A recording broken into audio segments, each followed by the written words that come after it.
Welcome to the Daily Plunge. We are in the Gospel of Mark, chapter 5, verses 21 through 43. Now, one of the things about chapter 5 is that Jesus is challenging the demonic and he's challenging death. And so as they cross over to the other side of the boat with the boat, they get out, and Jairus, who is like on the church council, he's one of the leaders of the synagogue, seeks Jesus out as there's this crowd around Jesus. And he grabs hold of Jesus' feet. He falls at his knees at his feet and grabs hold of his feet. And he pleads earnestly for his dying daughter. He begs Jesus to come, to lay hands on her, to heal her. Why? So she will live. That's what he says literally. She's on the verge of death. And I think about, do we grab hold of Jesus? Do we beg Jesus to heal and raise us up so we will live? So as they make their way through the town, there's a large crowd, and there's a woman who has been bleeding for 12 years. And because of her chronic bleeding, she would have been considered unclean and unfit for society. She's dead to society. But more than that, her chronic bleeding has bankrupted her. She's dead financially, and in a real sense, she has death decaying her from within. It's like a cancer.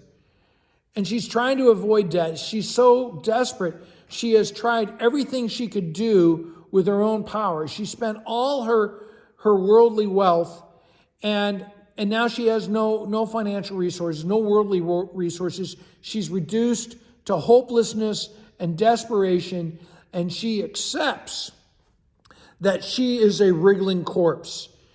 And she reaches out to Jesus' cloak. She has such trust that he can save her. She has no trust in herself or doctors or anyone else, but she believes that he can give her life again. And she touches his cloak, and Jesus immediately recognizes that power has gone out from him because of faith. And I want you to think about that dynamic. People are touching him all over the place, as he's going through the crowd.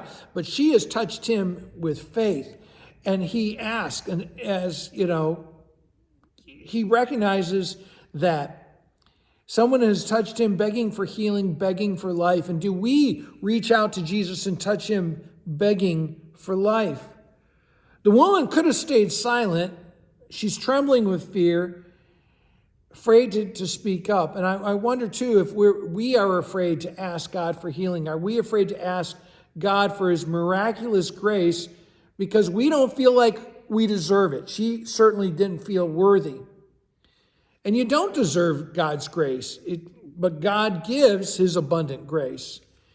And so by faith alone, you have been healed. And that's what Jesus says to her, right? He says that in verse 34. Your faith has healed. By faith alone, you've been healed. So while he's still there, some people tell Jairus, don't give up. Don't waste your time. Don't bother Jesus. Your daughter is dead. And do we give up on those who are spiritually dead? Do we write them off and say, God can't save them? But Jesus says, don't be afraid. He says, your daughter won't be dead. This is just temporary. This is just temporary.